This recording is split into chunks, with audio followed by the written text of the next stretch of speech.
What's up, guys? This is the FRQ video. Hopefully you took about 20 to 30 minutes to try it out. I think once we go through this, if you were stuck on some parts, it should make a lot more sense. And also notice what's kind of cool. This was an FRQ from literally last year. So we're going to score it as well, so you can see how the points were divided up. It'll be awesome. So the temperature of a coffee in a cup at time t minutes is modeled by a decreasing differentiable function where C of t is measured in degrees Celsius. Okay, so time minutes. I might need those units later, so I'm just underlining them. For 0 to 12, selected values of C of t are given in the table. Cool. So part A, this is usually the easiest part, but it also has usually the lowest amount of points associated. But hopefully, if you just thought about it a little bit, most of y'all were probably able to do this. So approximate C prime of 5 using the average rate of change of C over the interval 3 to 7. And that phrase right there, average rate of change, has a very straightforward way to calculate it, right? So I'll do the work over here. The average rate of change of C, right?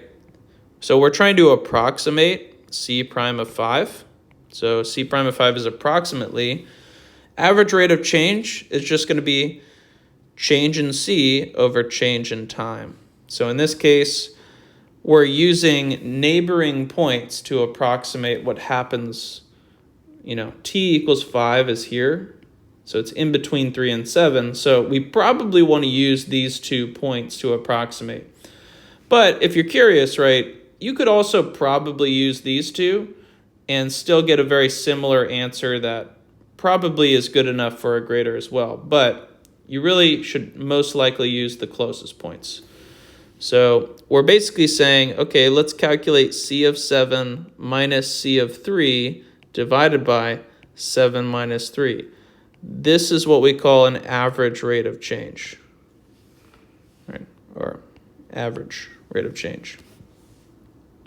So this would be 69 minus 85 over 4. So yeah, I think it's been a while since we've talked about average rate of change, but this was one of the first things we went over last semester. Okay, so this is -4. And we need units, right? So what are the units for a rate of change of temperature? Well, that's going to be degrees Celsius over time, right? Because it's a rate of change. And that should be about it. So I'm expecting probably about 2 points here. We'll see, right? But more points to come. Use a left Riemann sum, okay? 3 subintervals indicated by the data in the table to approximate the value of this integral, right? So this integral is giving us an area under the C of t function. We're just using rectangles to approximate it. And then they also want us to interpret the meaning of this integral, and that should look very familiar, right? We literally just talked about this. This is the average value formula, but applied to C of t. So the average value of C of t on the interval 0 to 12, right? That's literally what it is. So that's going to be my interpretation once we get to that. What I would recommend, and I'm sure most of you guys did not do this, and you should have, I always tell y'all to do this, is actually make a little sketch of the graph, because you're going to notice something. If you jump straight to the left Riemann sum, if you just tried to write out the calculation immediately without drawing a picture, I guarantee you got it wrong. 4, 5, 6, 7, 8, 9, 10, 11, 12. Let's put 100 here, maybe 50 here. So this is T, C. Okay, so 0, 100. I'm going to label these points. 3, 85, so somewhere up here. 3, 85. 7 comma 69. And then we got 12 comma 55. 12, 55. Okay, so what is a left Riemann sum?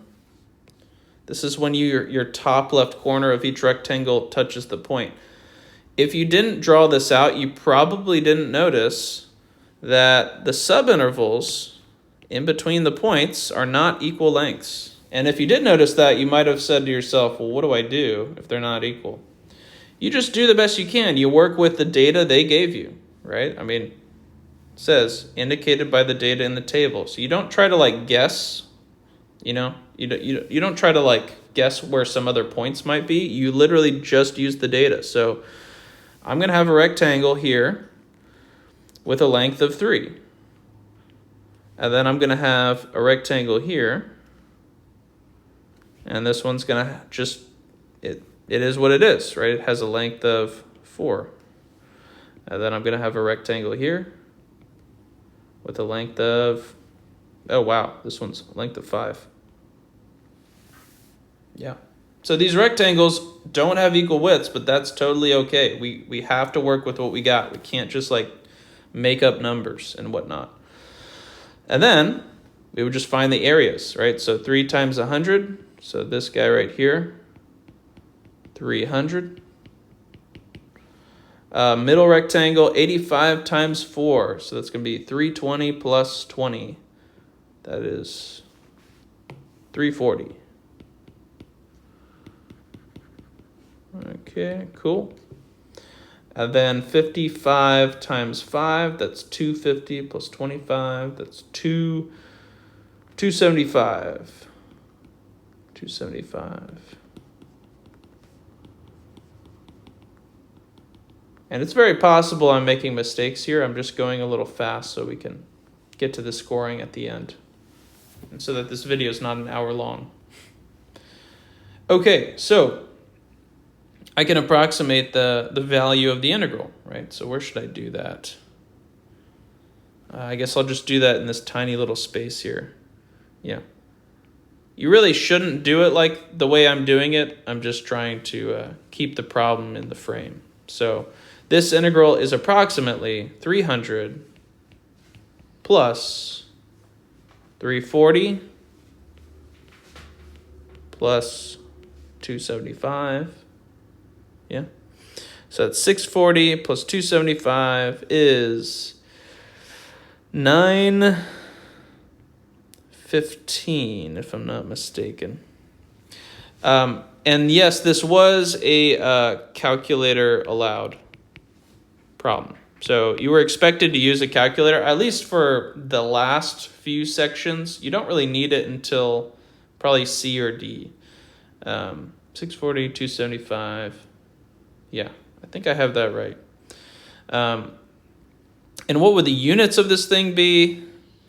I mean, if you want to get technical about it, it would be degrees Celsius times minutes. But what even is that? I'm not really sure. I think we just need to get the answer here. They don't have us interpret it. So this is the answer for that integral there. Now we need to interpret the meaning of this average value formula applied here. So we would say you have to write this out officially in sentences. You can't do what I did earlier, right? So we have to say 1/12 integral 0 to 12 c of t. I think they also want us to calculate this, so this would be 915 over 12,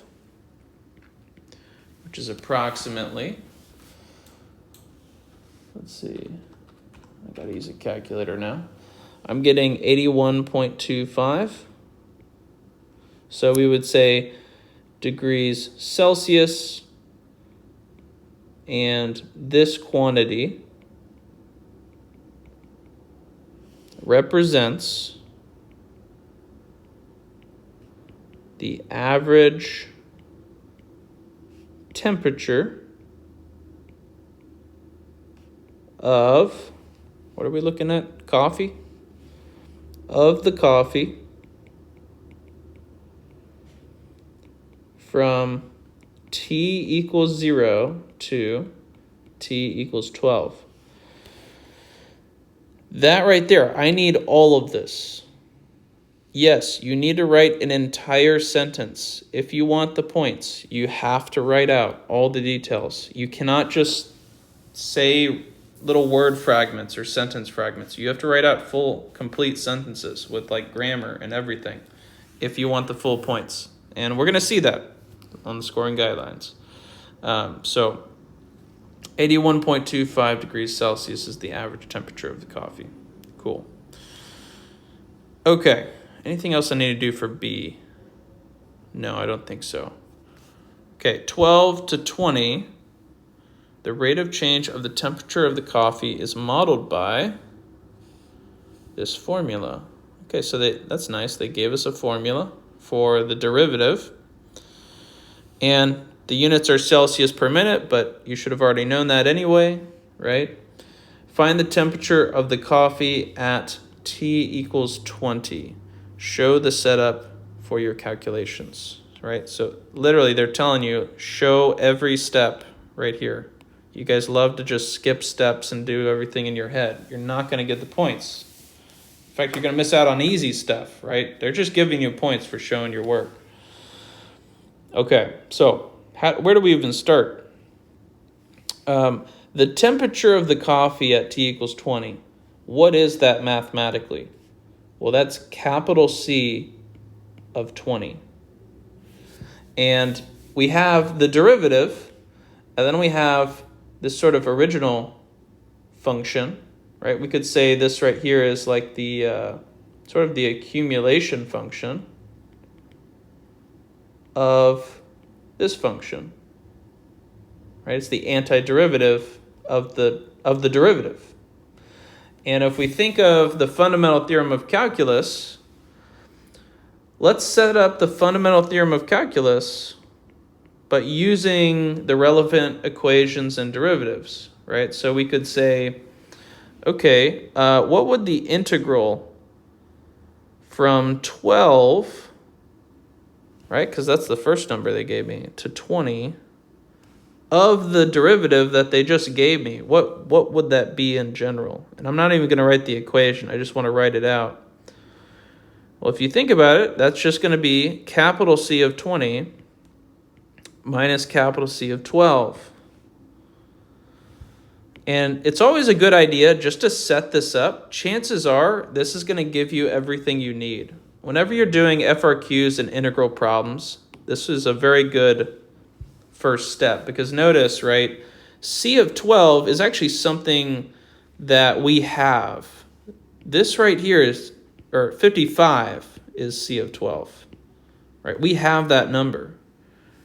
We want to find C of 20, and there is a way to calculate this using our calculator. So we actually have everything we need. So I'm actually going to take that down here. Fundamental theorem of calculus.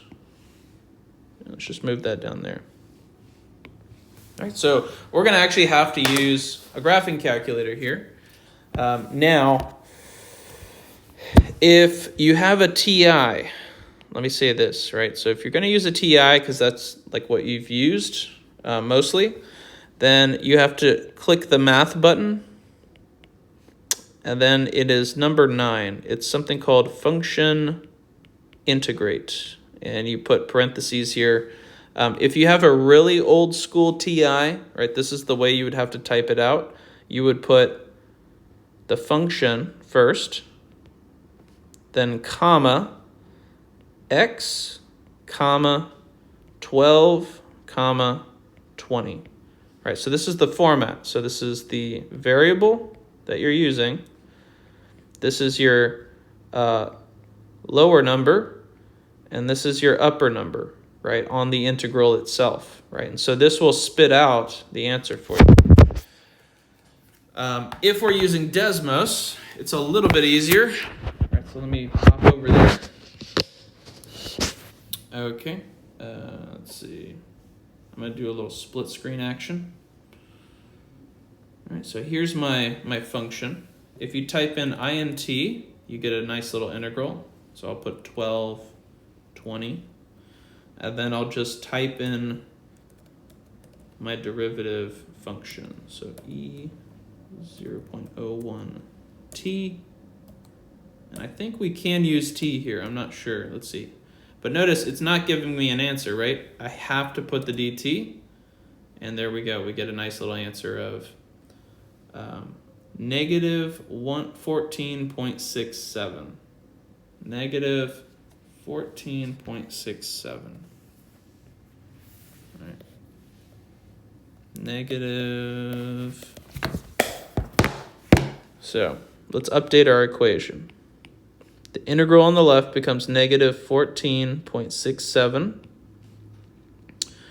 We're looking for c of 20, and then we get minus, what is c of 12? That's 55 from the table. Right? So we're sort of piecing together a lot of different, pieces of information. And if I add 55 over, I get that c of 20 equals, I guess let me just type this in real quick. I have another computer that you guys can't see here. Okay, just want to make sure I'm doing the math right here. So 40.33, or let's just say about 40.33. And this would be degrees Celsius, right? They don't have us interpret this. I guess it's just good enough to have our answer boxed. But again, this is the setup right here that they're asking for. You get points just for doing that. If you use the fundamental theorem of calculus, you're good to go. There may be maybe another 2 points here. We'll see. But let's just move on to D. So D. For the model defined in part C, it can be shown that the second derivative is this, and that is a gnarly function. For 12 to 20, determine whether the temperature of the coffee is changing at a decreasing rate or an increasing rate. So the temperature of the coffee is changing at an decreasing rate or an increasing rate. This is kind of confusing. But let me put it another way. Determine if the rate of change of C, right, the temperature of the coffee, is increasing or decreasing, right? So this is another way of putting the same question. We could even say, instead of rate of change of C, we could just say if C prime of t is increasing or decreasing, right? So we've simplified the question a lot, right? The original language is kind of confusing here, but this is what they're getting at. Is C prime of t increasing or decreasing, right? How do we figure out if a function is increasing or decreasing? If you think all the way back to extrema, you take a derivative, and then you see is the derivative positive or negative. What is the derivative of C prime of t? Well, that's C double prime, right? So we just need to look at the second derivative of C and see if it's positive or negative, and that's going to tell us whether C prime of t is increasing or decreasing. So if you look at our function here, like let's suppose we put in, we're looking over an entire interval, right? So let's just choose a random number in that interval, because chances are whatever C double prime of t is doing, it's going to be the same for all of these numbers. I mean, if you just think about an actual cup of coffee, it's, that rate shouldn't like fluctuate a whole lot. So like if we plugged in like 15 here, and we plug in 15 for this t, right? Plug in 15 for that t. Is the answer positive or negative? Well, this is positive. This is going to be positive. And this is going to be positive. Everything is positive. Right? So C double prime is positive. I know I'm marking up this whole thing a lot here, but the point is the second derivative for this entire interval is positive. So here's where we have to use our reasoning. We have to literally give a reason. We can't just say what the answer is. So we have to say because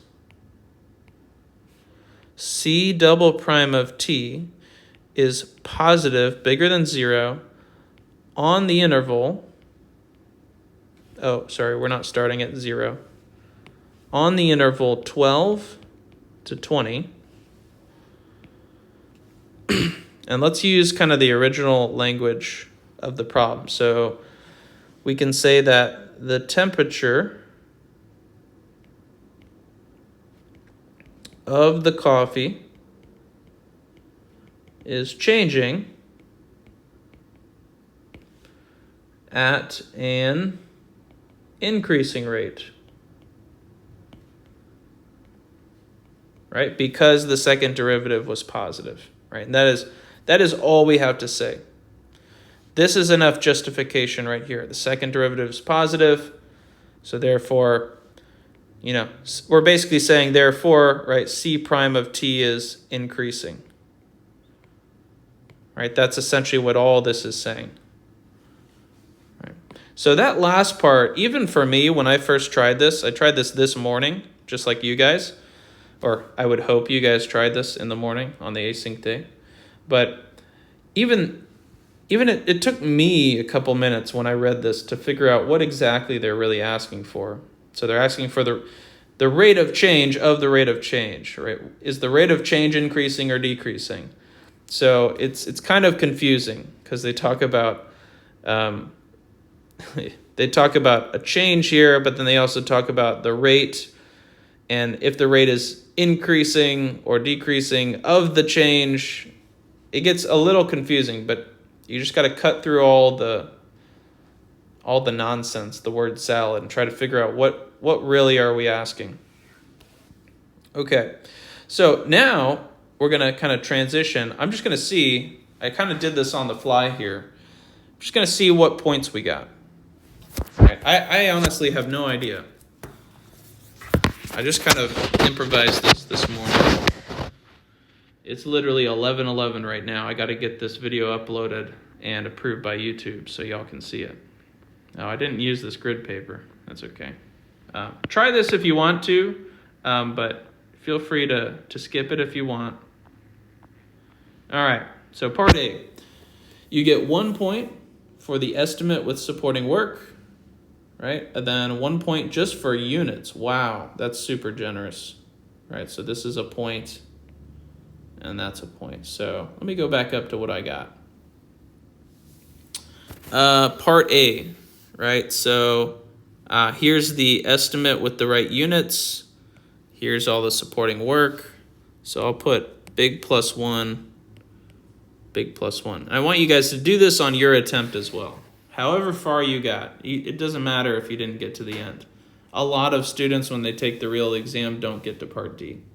It's just the way the exam is. It's pretty tough. All right, so I think we got both points for part A. So that's cool. Let's see. And notice these scoring notes too.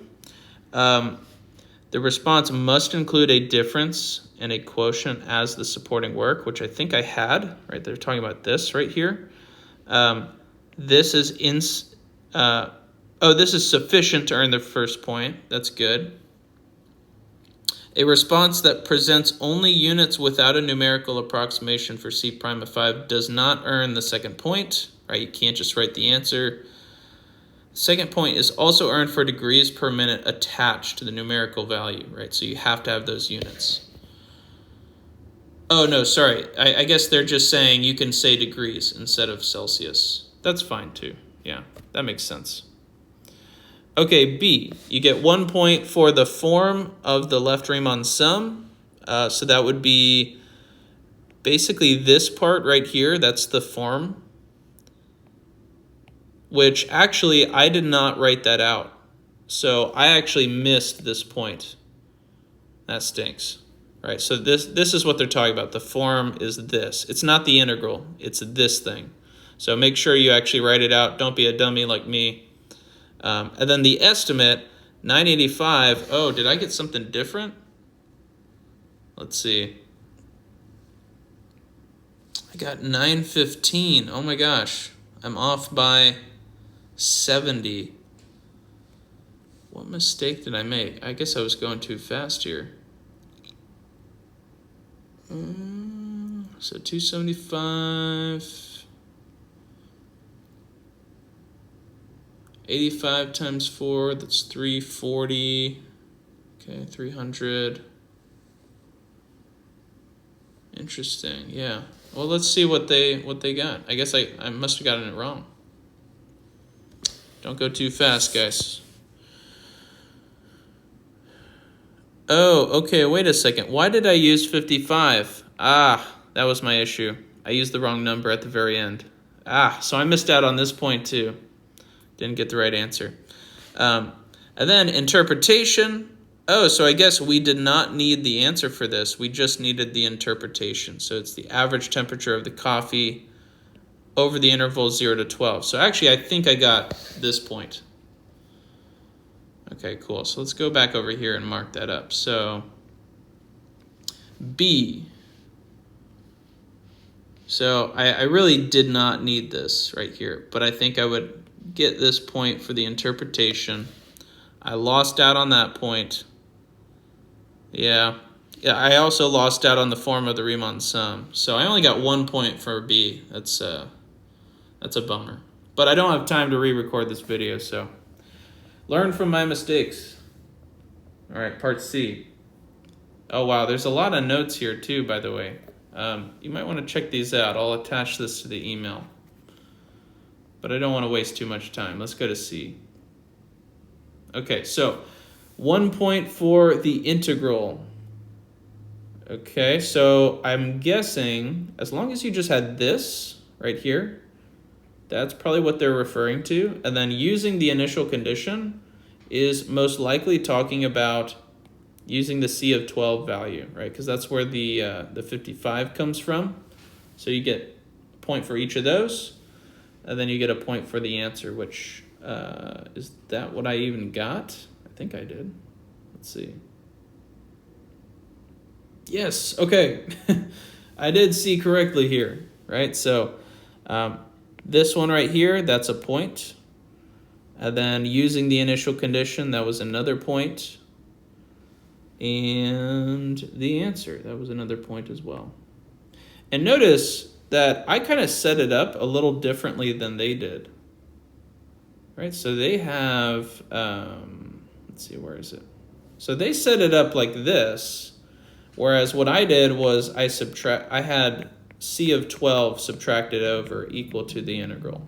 That's fine, right? They're kind of just equivalent forms of the same thing. But the point is we got all 3 points there. Nice, okay. And then D. D, I guess, was only 1 point. Wow, okay. And answer with reason. That's all they tell us. So you have to have the justification, right? You got to point out that the second derivative is positive on the interval.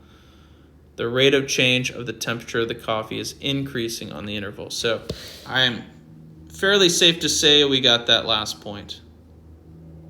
Where is that? Okay, cool.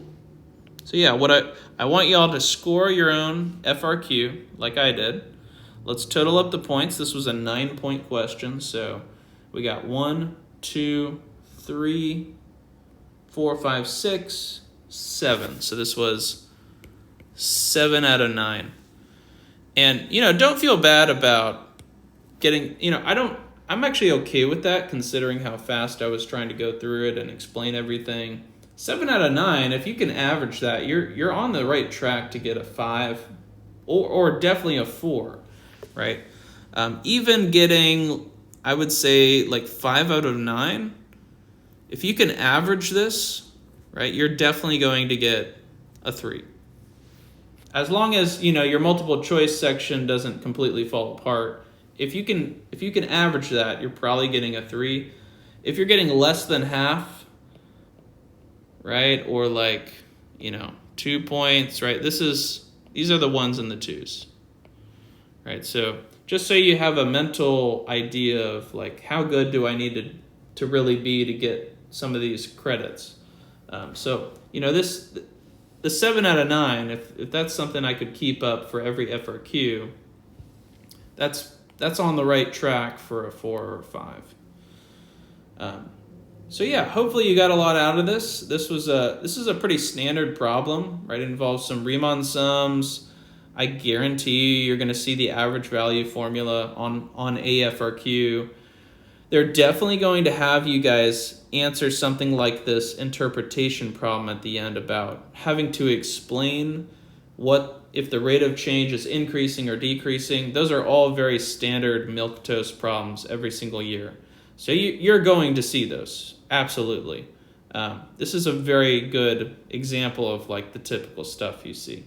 And then, if you do want to try this one, try it out later. You can score it yourself as well. They almost always have a motion problem. So this is the motion problem for last year, right? So they got a particle, they got acceleration, position, and probably velocity in there, total distance traveled, right? Like all the basic stuff we learned about motion. I mean, you're just working in integrals usually towards the end. And then usually the beginning is derivative stuff, like estimating average rates of change, when is the particle at rest, that kind of thing. So anyway, I'll stop it here. Have a great day, guys.